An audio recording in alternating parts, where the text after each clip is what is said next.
Instagram love ನಂಬಿ ಗೃಹಿಣಿಯ ಬದುಕೆ ಅತಂತ್ರ ಆಗ್ಬಿಟ್ಟಿದೆ. ಮದುವೆಯಾಗಿ ಮಗು ಜೊತೆ ಬೀದಿಗೆ ಬಿದ್ದಿದ್ದಾಳೆ ಮಹಿಳೆ. ಅಂಬೇಡ್ಕರ್ ಪ್ರತಿಮೆ ಎದುರು ನ್ಯಾಯಕ್ಕಾಗಿ ಕಣ್ಣೀರು ಹಾಕ್ತಾ ಇದ್ದಾರೆ. ಇನ್ಸ್ಟಾಗ್ರಾಮ್ ಅಲ್ಲಿ ಲವ್ ಆಗಿದ್ದು, ಆ ಬಳಿಕ ಮದುವೆ ಆಯಿತು, ಮದುವೆಯಾಗಿ ಮಗು ಕೂಡ ಆಯಿತು. ಮಹಿಳೆ ಬದುಕೀಗ ಬೀದಿಗೆ ಬಿದ್ದಿದೆ. ನ್ಯಾಯಕ್ಕಾಗಿ ಕಣ್ಣೀರು ಹಾಕ್ತಾ ಇದ್ದಾರೆ. ಪ್ರತಿಭಟನೆಯನ್ನು ಕೂಡ ಮಾಡಿದ್ದಾರೆ. ಮೈಸೂರು ಜಿಲ್ಲೆ HD ಕೋಟೆಯ ಸೊಳ್ಳಾಪುರದಲ್ಲಿ ನಡೆದಿರುವ ಘಟನೆ ಇದು. ಸಾಮಾಜಿಕ ಜಾಲತಾಣದಲ್ಲಿ ಪ್ರೀತಿ ಹುಟ್ಟಿಸಿ ಮೈಸೂರಿನ ಯುವಕನ ಜೊತೆಯಲ್ಲಿ ಮದುವೆ ಆಗಿದ್ರು. ರಾಕೇಶ್ ಅಂತೇಳಿ ಈತನ ಹೆಸರು. ಮೊದಲು ಸ್ನೇಹ, ಆ ಬಳಿಕ ಲವ್, ನಂತರ ಮದುವೆ ಆಗಿತ್ತು. ಇಬ್ಬರ ಪ್ರೀತಿಗೆ ಸಾಕ್ಷಿಯಾಗಿ ಪುಟ್ಟ ಕಂದಮ್ಮ ಇದೆ. ಮಡದಿ ಹಾಗೂ ಮಗುವನ್ನ ಬೀದಿ ಪಾಲು ಮಾಡಿದ್ದಾನೆ ಈ ಖದೀಮ.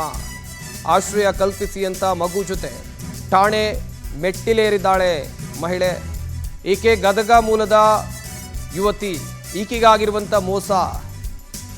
ಸದ್ಯ ನ್ಯಾಯಕ್ಕಾಗಿ ಅಂಗಲಾಗ್ತಾ ಇದ್ದಾಳೆ ಆ ಮಹಿಳೆ. ಮಗು ಜೊತೆಯಲ್ಲಿ ಬೀದಿಗೆ ಬಿದ್ದಿದ್ದಾಳೆ. ಒಂದು ಕಡೆಯಲ್ಲಿ ಮದುವೆ ಆಗಿರುವ ಫೋಟೋವನ್ನು ನೋಡ್ತಾ ಇರ್ಬೋದು.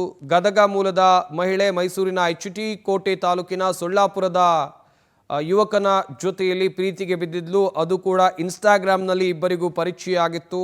ಮೊದಲು ಸ್ನೇಹ, ಆ ಬಳಿಕ ಪ್ರೀತಿ, ನಂತರ ಇಬ್ಬರು ಒಪ್ಪಿಗೆ ಮೇರೆಗೆ ಮದುವೆ ಆಗಿದ್ರು. ಮದುವೆಯಾಗಿ ಮಗು ಕೂಡ ಇದೆ.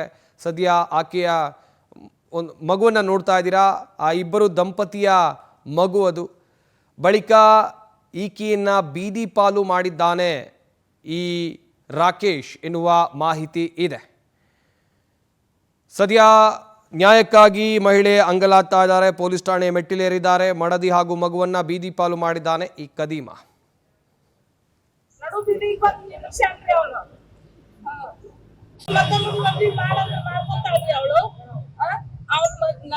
ಮಗಳು ಕರ್ಕೊಂಡ್ ಬಂದ್ರಿ, ಮೋಸ ಮಾಡಿ ಕರ್ಕೊಂಡ್ ಬಂದ್ರಿ. ಇವಳಿಗೆ ಅವನು ಆಯ್ಕೆ ಬಾಳೆ ಮಾಡಿಸ್ಲೇಬೇಕು. ಅವನು ಒಂದ್ ಮಗು, ಒಂದ್ ಮಗಳು, ಒಂದ್ ಹೆಣ್ಣು, ಒಂದ್ ಗಂಡು.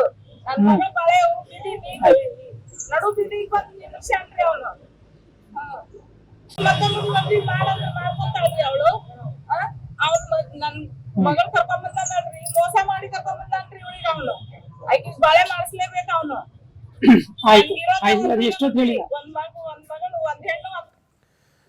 ಎಸ್, ಈ ಬಗ್ಗೆ ಇನ್ನಷ್ಟು ಮಾಹಿತಿಯನ್ನು ಕೊಡ್ತಾರೆ ನಮ್ಮ ಮೈಸೂರು ಜಿಲ್ಲೆಯ ಪ್ರತಿನಿಧಿ ಪ್ರೇಮ್ ಕುಮಾರ್. ದೂರವಾಣಿ ಸಂಪರ್ಕದಲ್ಲಿ ಜಾಯ್ನ್ ಆಗ್ತಾ ಇದ್ದಾರೆ. ಪ್ರೇಮ್, ಆಕೆಯದ್ದು ಗದಗ, ಹಾಗೇನೆ ಈತನದ್ದು ಮೈಸೂರು.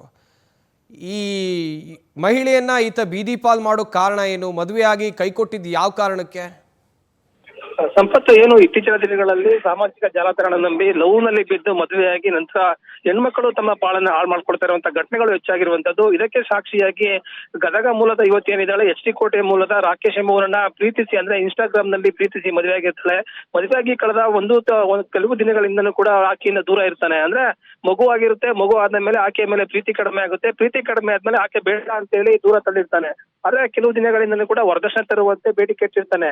ಆಕೆ ಗದಗ ಮೂಲದವಳಾಗಿರೋ ಕಾರಣದಿಂದಾಗಿ ಇಲ್ಲಿಂದ ಅಲ್ಲಿಗೆ ಹೋಗಿ ವರದಕ್ಷಿಣೆ ತರೋದಕ್ಕೆ ಸಾಧ್ಯ ಆಗೋದಿಲ್ಲ. ಹಾಗೆ ಆಕೆಯು ಕೂಡ ಒಂದು ಬಡ ಸ್ತರದಿಂದ ಬಂದಂತ ಹೆಣ್ಮಗಳಾಗಿರುವ ಕಾರಣದಿಂದಾಗಿ ಆಕೆ ಬಳಿ ಏನು ಕೂಡ ಇರೋದಿಲ್ಲ. ಹಂಗಾಗಿ ಆಕೆಯನ್ನ ಇನ್ಸ್ಟಾಗ್ರಾಮ್ ನಲ್ಲಿ ಒಂದು ಲವ್ ಮಾಡಿ ಪ್ರೀತಿಸಿ ಮದುವೆ ಆಗಿರ್ತಾನೆ. ನಿಂಗೆ ಜೀವನ ಕೊಡ್ತೀನಿ, ಬಾಳ್ ಕೊಡ್ತೀನಿ, ಚೆನ್ನಾಗಿ ನೋಡ್ಕೊಡ್ತೀನಿ ಅಂತ ಹೇಳಿ ಒಂದು ಕೈಯನ್ನ ಹಿಡಿದು ಮದುವೆ ಆಗಿದ್ದಾನೆ. ಆದ್ರೆ ಆ ಮಗುವನ್ನ ಕೊಟ್ಟು ಬೀದಿಗೆ ತಳ್ಳಿದ್ದಾರೆ. ಹೀಗೆ ಆಕೆ ಏನಿದ್ದಾಳೆ, ಅವಳು ಅಂಬೇಡ್ಕರ್ ಪ್ರತಿಮೆ ಮುಂದೆ, ಒಂದು HD ಕೋಟೆ ಅಂಬೇಡ್ಕರ್ ಪ್ರತಿಮೆ ಮುಂದೆ ನನ್ನ ಜೀವನವನ್ನ ಸರಿ ಮಾಡಬೇಕು, ನನ್ನ ಮಗನನ್ನ ಸಾಕೋದಕ್ಕೆ ನೀವು ಹೆಲ್ಪ್ ಮಾಡಬೇಕು, ನಾನು ನಿಮ್ಮ ಜೊತೆಗಿರ್ತೀನಿ, ನನಗೆ ಗಂಡ ಬೇಕು ಅಂತ ಹೇಳಿ ಮಹಿಳೆ ಪ್ರತಿಭಟನೆಗೆ ಮುಂದಾಗಿರುವಂತದ್ದು.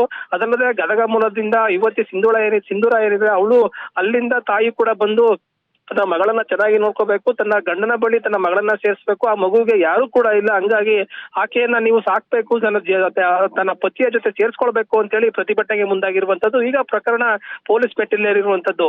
ಪೊಲೀಸ್ನು ಒಂದು ವಾರಗಳಿಂದ ಕೂಡ ಪೊಲೀಸ್ ಠಾಣೆಗೆ ಬಂದು ಹೋಗ್ತಾ ಇರುವಂತದ್ದು. ಆದ್ರೆ ಪೊಲೀಸ್ ಇಲಾಖೆ ಯಾವುದೇ ರೀತಿಯ ಕ್ರಮ ಕೈಗೊಳ್ತಿರುವಂತ ಹಿನ್ನೆಲೆಯಲ್ಲಿ ಈಗ ಪ್ರತಿಭಟನೆಗೆ ಮುಂದಾಗಿರುವಂತದ್ದು. ಸಂಪತ್, ಥ್ಯಾಂಕ್ ಯು ಪ್ರೇಮ್ ತಮ್ಮೆಲ್ಲ ಡೀಟೇಲ್ಸ್ಗಾಗಿ.